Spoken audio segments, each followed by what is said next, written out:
Just call on Cllr Henwood to introduce his motion. Thank you, Lord Mayor. Before I do introduce the motion, the IOA group would like to have a named vote, as I believe we can do within the Constitution.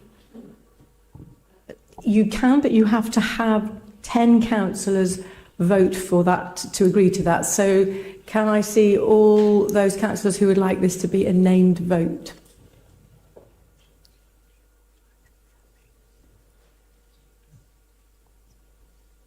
Okay, it's exactly 10.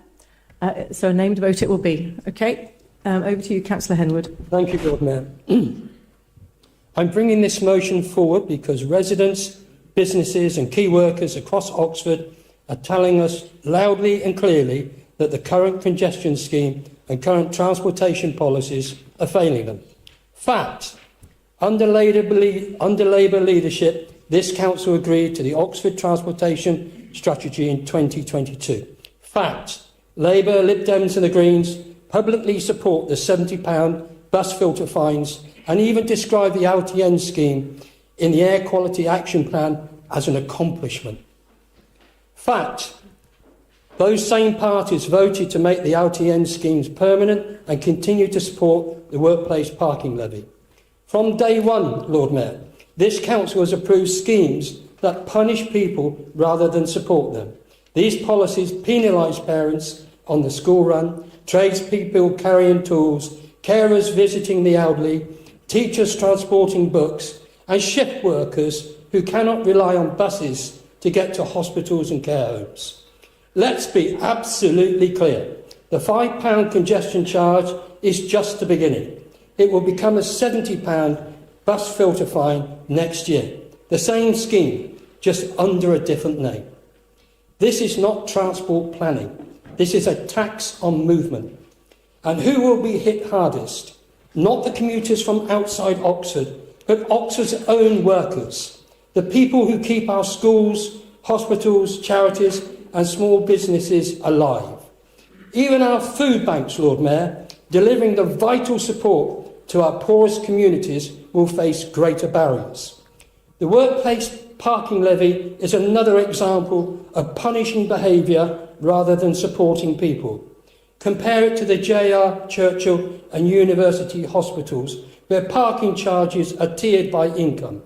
The lowest paid staff pay £69 and the highest earners pay £345 a year. This income is then used to subsidise and encourage staff bus journeys to and from hospital sites. A system, Chair, that is tiered to support both lower and higher income earners and actively encourages bus travel, a balanced carrot and stick approach. This council is asking key workers and teachers to pay hundreds of pounds a year, perhaps over £1,000 once all the charges are added together. For many of our lowest paid residents, that's a 10% tax on simply getting to work and serving Oxford.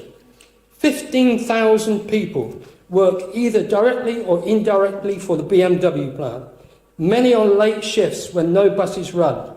Even bus drivers who travel from outside Oxford will be charged to park at the Unipark site. This isn't fair.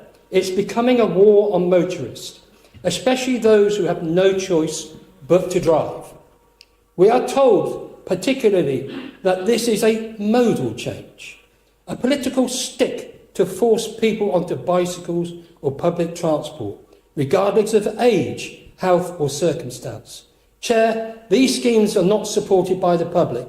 They are not fair and they are not working. Thank you.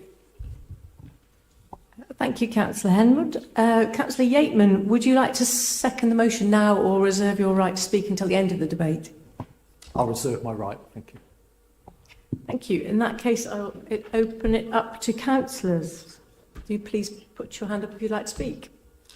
Councillor Miles. Thank you very much. Excuse me. So I specifically want to just respond about the point around the proposed workplace parking levy, which you mentioned in this motion. And this is set out as a key policy in the County Council's LCTP Local Transport Connectivity Plan, LTCP, sorry. And it's a policy that has yet to be operationalised. And what I really question here today is those that are calling to oppose a policy that hasn't actually gone before public consultation yet, the policy hasn't been implemented yet. Now, the problem that this policy is trying to solve is the destination parking for employers based in the city centre. And there are definitely unanswered questions as to how this will be operationalised.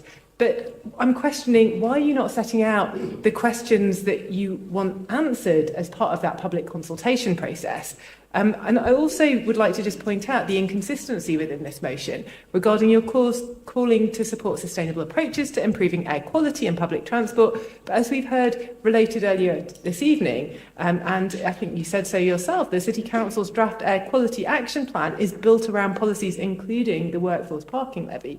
And so actually, if you are supporting improved air quality in the city, this action plan, which our council here today is setting out for consultation at the moment, is founded on the principle of the Workforce Parking Levy. So, I'd just like to also say and congratulate employers in this city, and including many who are in the public sector, that are already taking proactive steps ahead of any policy changes because they know it's in the LTCP and they see it's on the horizon. And so they're already encouraging employees commuting from beyond the city boundaries to adopt active travel means, take public transport, including from the park and rides.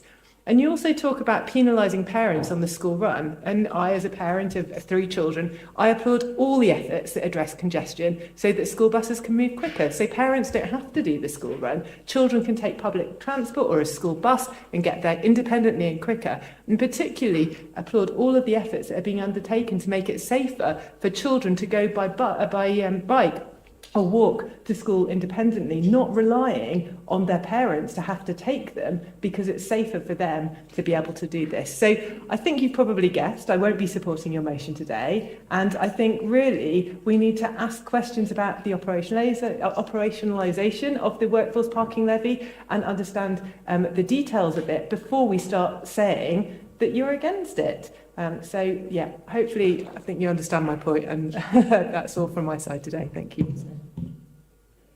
Councillor Brown. Thank you, Lord Mayor. Over decades, our Labour City Council has worked with the County Council during periods of no overall control and Conservative control, and importantly with the residents and businesses of Oxford. Together, we introduced transport measures from the first park and rides in the country to bus lanes, the experimental city centre ZEZ, and some bus filters, such as the one on the High Street. We support measures that encourage public transport use, improve air quality, and make it easier to cycle and walk in our city. However, more recently, we have a county council that has taken the decision to impose transport measures on the city without consultation with its residents or businesses and without any discussion with the city council. Moreover, these measures are not connected by any discernible overall strategy and have often been complex and disconnected, leading to a massive growth in street signage and different rules for different filters, highly confusing for everyone. The result of this chaotic approach to transport policy is that we now have deep divisions in our city and communities who feel done to rather than engaged with, and who have failed to feel any benefit. Our Labour group and party have rightly taken a stand against the congestion charge that the county has imposed on local residents. Tonight we discussed our bids for local government reorganisation and our devolution. I very much hope that in future we have a unitary Greater Oxford and a Thames Valley Mayoral Strategic Authority.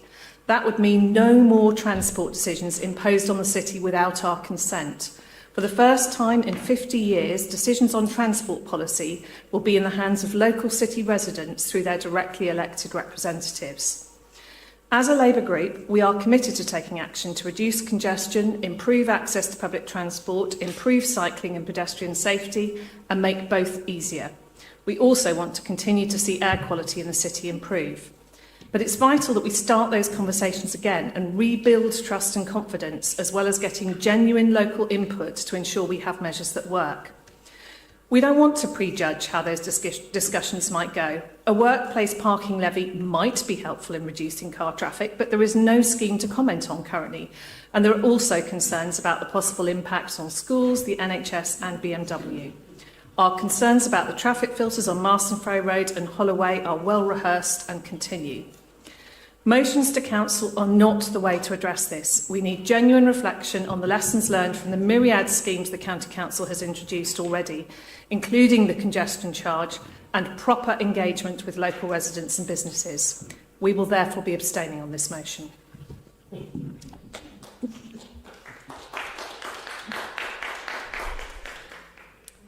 Councillor Smoten. Thank you very much, Lord Mayor. Before I start, two things to pick up. From Cllr Henwood, I am delighted to hear his support for a scheme which uses charging in order to discourage driving and encourage switch to buses, using a monetary instrument to do so.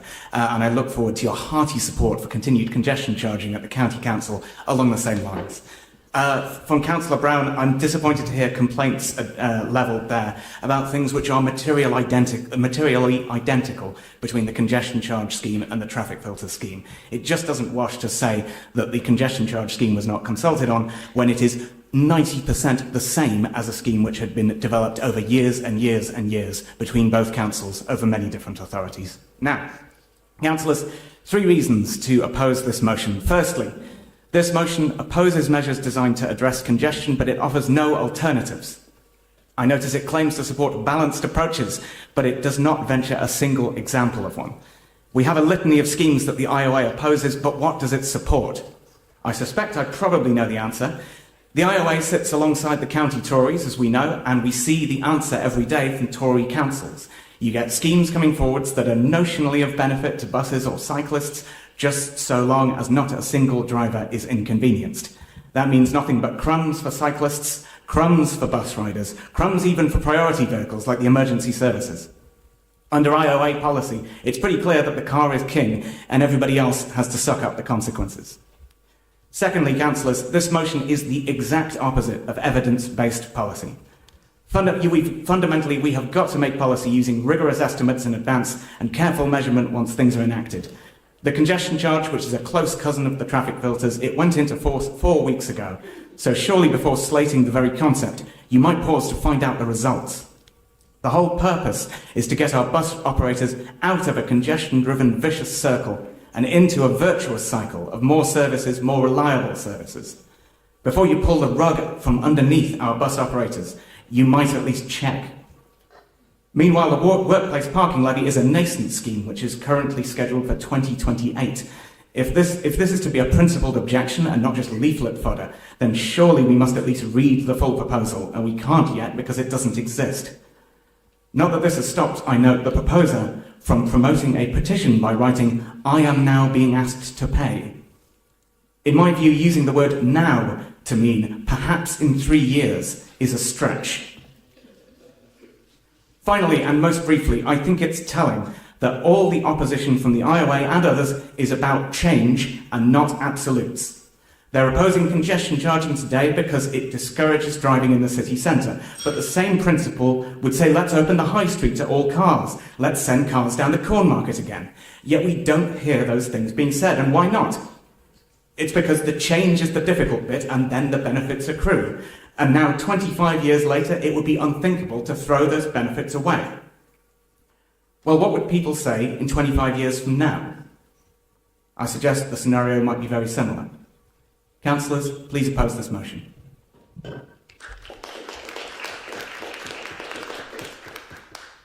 Thank you. Councillor Stairs. Thank you. My bus journey this evening, along with Councillor Azad's, spent 15 minutes queuing to get through the Plain roundabout. This is weeks after a congestion charge has been brought into motion. So at what point will this council get behind the residents and businesses of this city and acknowledge that these traffic measures are simply not working? The LTNs created the traffic that they're now trying to change with the congestion charge.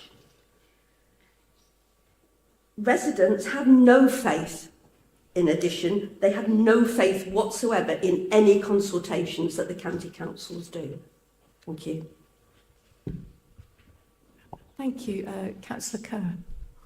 I would just like to emphasise that the Oxfordshire Citizens' Assembly, a very effective deliberative process supported and led by local citizens, representative of the local community, demonstrated a 74% support for the congestion charge. The 2022 Citizens Jury, which was similar, funded by Oxford University and researchers there, additionally supported the bus filters. I'd like to thank Labour for getting this important citizen-led deliberative process into the county budget, and I highly recommend that everybody reads the output and inputs to this really essential citizen-led document. I will be voting against the motion.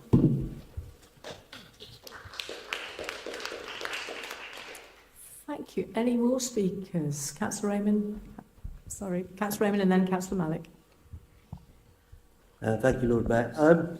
Just a few things. I know this, the WPL, it's a proposed motion and we should wait for a consultation. We've had a number of consultations and they've frankly been ignored every time, so I don't see why we should wait for that. The congestion charge, what we failed to see, or what some of my colleagues here failed to understand, it's a cost to the people of this city. It's not reducing congestion, it's made it worse, it's just moved it from other places. So the fact that it's there to reduce congestion, it does not work, but the fine, or £5 at the moment, £70 in a year's time, is just a charge, a cost at the time when it's so difficult for all our residents with a cost of living crisis, from all the other expenses. It's not the right time to do this. And I also take issue with the fact about active travel. I mean, nobody can own active travel as just saying that if you go on a bike, you're active. Some people are less active, less mobile, but walking to their cars or going to a park or going somewhere else to do some exercise, that doesn't make them inactive. So just owning those kind of words is very difficult. Coming back to the Labour group abstaining, I'm a little bit disappointed. I think that I agree with them that Oxford residents should have a greater say. So I think that a more balanced approach would be to say, let's postpone these or oppose these for now, and then when the new local authority is in place, we'll take it from there. But I do respect the fact that they are willing to listen and have a round of discussions. However, it's clear that on my right that nobody is going to change their mind no matter what happens. You are driven by this, no matter how it works or who it affects. It's going to happen because that's what you believe. Okay, it's what you believe, it's fine, but there's 70 to 80% of Oxford residents think it doesn't work, and I for one respect the decision of the residents more than a handful of people in the county council led by your group. Councillor Malik. Thank you very much, Lord Mayor. That's a very interesting one. People are taking their places. Well, look, the facts are very clear, actually. 2021 manifesto, Labour put a support of the LTNs in their manifesto. How many times they're going to change their stance? Because you know why? Because the people in east side of the city have spoken loud and clearly. The stick they get at the doorstep, forget about locally or nationally where they're going. But I want to address few things when the people say, look, Oxford has a car history. Okay? Message you send out is buy our car but don't drive in our city. It's very simple. The restriction you want to bring in, you even can't influence. You all, the people who are going to oppose, they beat the drum of the get buses stronger. Two places, Marston Ferry and Holloway, buses cannot go fast. Buses are going to sit on a Headley Way in a traffic jam every day. I see as a taxi driver. I'm stuck behind them. They cannot go any faster. So those filters did not need even a place. Equally Holloway, the traffic is on a Slade and an old road. Everybody going to Eastern Bypass, they stick it on there. The only person on this side who's been honest, and I name him, is Mark Ligo, who opposed that. The bus filter, on the Marston Ferry Road. The other people, be brave. If you are a good councillor, go and write on the newsletter like I do. what I believe and what I don't believe. And I go and engage with the people. You guys are keep changing your stories here. Equally, I'll give you the example of the Brexit. People jump on the bandwagon, Brexit is good thing. What happened now? We're struggling. You bring these things. Councillor Smoton talk about 20-25 years. I talk to you 5 years. You bring this policy in 5 years, good doctor, consultant, teacher, carers will turn their back on us. Who's going to look after us? I carry in my taxi 80-year-old lady. She said, I can't ride a bike. I have a mobility issue. I can't go on the scooter. I'll kill myself. So you have abandoned the most vulnerable in our society who need our help, who work all probably their life. So get the policy in a balance. Unless you have a public on your side, policy is not going to change. I mean, the St. Clement bus congestion you talk about is more traffic. I challenge any of you, come and stand with me after 5 o'clock. There's more cars there now because people will pay. And that £5 become a 35 to 70 pound. So that is it. So it's up to you. You can take the position. But I'm very disappointed. A party who've been ruling us over 20 odd years, today is going to abstain. They have no view. Still they're sitting on the fence. They should be brave enough to say either we oppose it or support it. Because you have supported every single policy. You are the only reason you have put people through the misery of East Oxford, supporting the LTN bus filter and the working parking levy. Thank you. And now Councillor Latif. Thank you, Lord Mayor. I come from a family where we work not only in the NHS but also in the education sector, and I think there are very real concerns about the impact on public sector working. Oxford, as we know, is a city that's very expensive, so there's a degree of commuting which can't completely be avoided. I know personally a teacher who is currently using up her permits to get into the city. They will run out at the end of this term. For the rest of the academic year, she'll be forced to pay £5 a day. Sorry, and I suspect when it comes to next year, and there's no choice to pay £5. Actually, it will be a teacher that will lose from the city.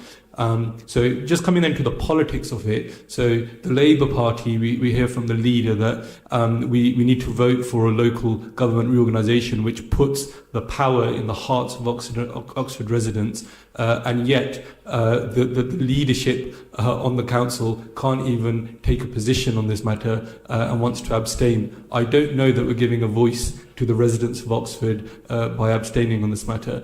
And then we come to some of the issues from our members on the opposition benches to the right. So yes, I think if there was a robust consultation process, some members would be willing to wait for that. We've seen repeatedly that consultation processes that happen from the county council don't actually listen to the residents of Oxford who are most impacted by it. If a really good example of this, if you believed as a party so much in the congestion charge, you would have put it on your manifesto paperwork and your leaflets when you had an election last year, but you weren't brave enough to do that. So it's all very good coming along and politicking here to other parties, but you must look at your own history. So I will be supporting this motion because I think these measures will damage the residents of Oxford, and I think this is the time to start opposing them. Thank you. Thank you. Any more contributions before I go to Councillor Yeatman to formally second, or rather informally second? No. Okay. Councillor Yeatman. Thank you, Lord Mayor. Constituents are currently fuming over the imposition of a congestion charge, and yet they still face the prospect of further restrictions. I don't believe that they are sat at home this evening thinking their lives haven't been made difficult enough already, or that they want to see more businesses threatened. I don't believe they want their city council to support a key worker tax which will make the lives of key workers harder when many of our hospital staff are already working long and late shifts. I don't believe they want us to force key workers out of employment in Oxford by making it harder for schools to recruit good teachers and for hospitals to retain their nurses. I don't believe they want us to add further financial complications to the running of hospitals and schools. And I don't believe they want us to make life even harder for businesses by expanding the zero emission zone. Of course, Councillor Cllr is happy to refer to the Citizens' Assembly and not the official consultation figures for the congestion charge, which was overwhelmingly against. The truth is, these changes come at a cost to our constituents, a cost which is rarely fully acknowledged, and frankly, pushing ahead with these schemes would smack of the high-handed approach we see from the County Council. We even have our school governor here today who has stated on social media, very honestly, about the difficulties already faced in recruiting teachers due to the traffic issues. But today, they will probably vote with their party to support adding another layer of difficulty for schools to deal with. Such is the way that this council often operates. So I'd ask my fellow councillors to take a stand now, show your constituents that you're on their side and oppose the planning of such schemes. Thank you. Thank you. Councillor Henwood, would you like to summarise before we move to that named vote? Well, thank you very much, Lord Mayor. Very disappointed in Labour Group this morning, this afternoon, this evening even, burying their heads in the sand yet again. But actually, I think we've got some progress. Up until now, they voted unanimously against every single IOA motion. Yet tonight, they're going to abstain. Probably abstain on a motion that's actually really important to many, many residents across Oxford. Can our key workers face this new workplace parking levy that will be coming soon? Can they face a £70 fines that the bus filters will replace the congestion charge? Annalise Dodds herself said, concerned about the impact of low-income households, noting that £5 a day is a significant cost. Yet she and the Labour Party support a same policy that will become £70 busgate later next year. You could not design a more contradictory position. Very disappointing in Labour Group. Coming back to points from Councillor Snowton, what would be the practical alternatives? Well, we would propose expanding the park and ride capacity, including a new site near the Unipark Centre to serve both the Cowley branch line and the Cowley Road areas. We would introduce free parking across all park and ride locations. We put investment into safe cycling routes and community cycling schemes. These common sense proposals were dismissed. Chair, we all want cleaner air and less congestion and a better public transport, but these policies do not deliver that. They divide communities, damage small businesses and push people away from Oxford. Chair, I recommend this motion to Council. Thank you. Thank you very much. So we're now going to have a named vote, so I think I'll hand over to Jonathan. Okay, thank you, Lord Mayor. Councillor Lubna Arshad. Councillor Mohammed Azad. Councillor Mohammed Azad.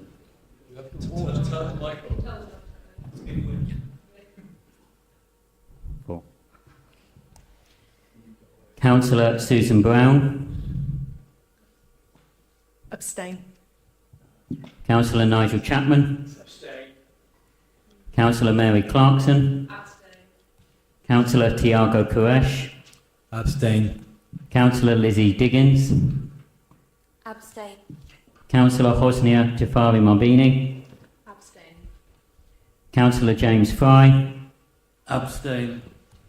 Councillor Lawrence Foweather. Against. Councillor Stephen Goddard. Oppose. Councillor Judith Harley. I support this motion. Councillor David Henwood. Support. Councillor Alex Hollingsworth. Abstain. Councillor Chris Jarvis. Against. Councillor Theodore Jupp. Against. Councillor Emily Kerr. Against. Councillor Amar Latif. Support. Councillor Mark Ligo. For the first time, I'm going to abstain.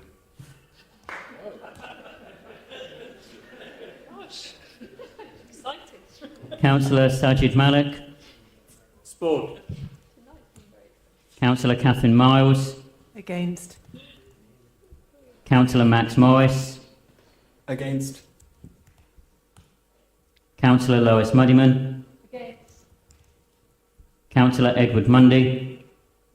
Against. Councillor Chewy Makonge. Abstain. Councillor Simon Attino. Abstain. Councillor Alex Powell. Against. Councillor Susanna Purcell. Abstain. Councillor Asma Kayam. Abstain. Councillor Anna Welton. Councillor Rosie Rule. Against. Councillor Diane Regisford. Against. Councillor Ajaz Rahman. I support. Councillor Kate Robinson. Against. Councillor Mike Rowley. Abstain. Councillor Linda Smith. Not here. Councillor Ross Smith. Councillor Chris Smoten. Against. Councillor Anne Stairs. Support. Councillor James Taylor. Councillor Ed Turner. Abstain. Councillor Louise Upton. Abstain. Councillor Naomi White. Councillor Ian Yeatman. Support.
Right.